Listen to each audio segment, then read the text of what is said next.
Welcome to the videos where you join me, Domino, as we explore and build the humanist life stance. Today we're asking ourselves, why would someone take on the label of humanism? Why take on any label at all after the mistakes we have seen other types of life stance, like religion, make? Let's get to work. Atheist, genderqueer, liberal, environmentalist. The world is full of labels. One of those labels, those identities, is humanist. So what is a humanist? Humanist, uncapitalized, can refer to scholars of the humanities, the social sciences, the arts. We're getting warmer and warmer if we use it to mean the intellectuals of the Enlightenment. But when I say humanism, I mean secular humanism. I mean a religion. Think stronger. Stronger because it is wiser and more committed to understanding the universe. Humanism is a meaning system, a philosophy, a life stance. We drop the secular, just like the International Humanist and Ethical Union does, just like the American Humanist Association does. The AHA, I think they get the main beliefs right in their Humanist Manifesto 3. It's a short list. From Kurt Vonnegut to Albert Einstein, secular people call ourselves humanists when we resonate with several key ideas. Our path to truth is the philosophy of science, free thought, observation, skepticism. That means that humanists will not just understand, but admire politicians when they can make and change their minds according to new considerations. Nature deserves to be understood on its own terms, and according to the theory of evolution, we are part of that nature. Now, for every plausible-sounding idea, there is an opposite, equally good idea. Hard-earned facts need to help us make up our minds.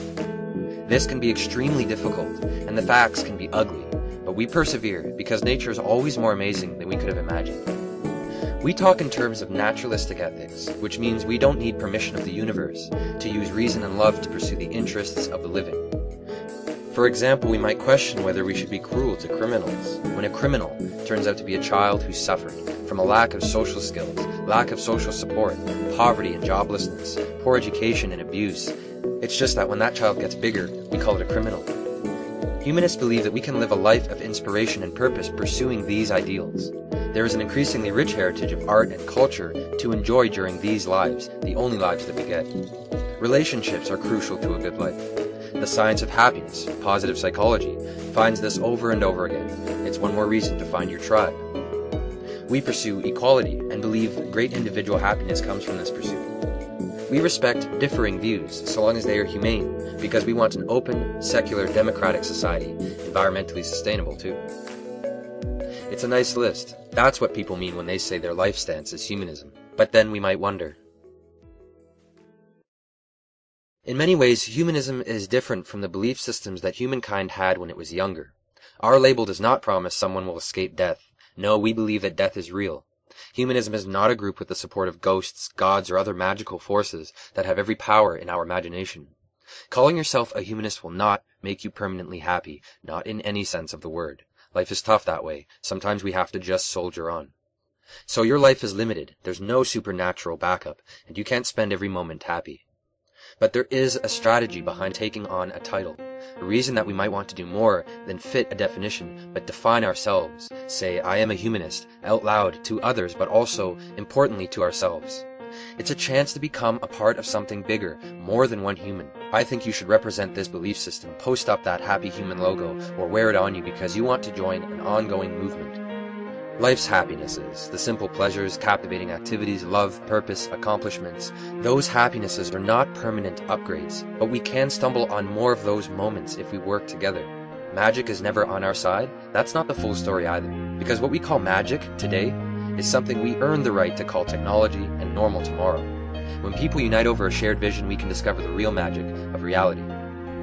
Now, until we find a solution for every single form of death, and until we stop having kids and growing the population exponentially, or until we find a way for ideas to evolve without needing new generations, well, life means death. We have to go back to where we came from. One thing that scares the hell out of us, that scares the hell out of me, is the idea of ever looking back and realizing we didn't live life.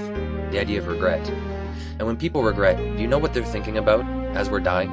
You should, because we've asked our dying. We regret that we didn't jump for every dream every time, that we got caught in daily acts of trivia and didn't express our feelings, that we didn't chase more moments of joy and enjoy more connections with the universe and the people who live in it. As I see it, we're regretting that we didn't join a good movement. The kind of thing that keeps your eyes on the important things in life, gives you some perspective, the kind of thing that gives you allies. So we've seen what humanists believe and don't believe. We've also seen why we might want to take on a label and join a movement. It comes down to decay. Decay is not really a force of its own, it is the absence of growth. People who value spreading love and joy, who value curiosity and hard work, those people doing nothing together, is like those people not existing at all. So why do we take on a label? Why do we join a movement and represent a life stance like humanism? Maybe it's time that you start answering those questions.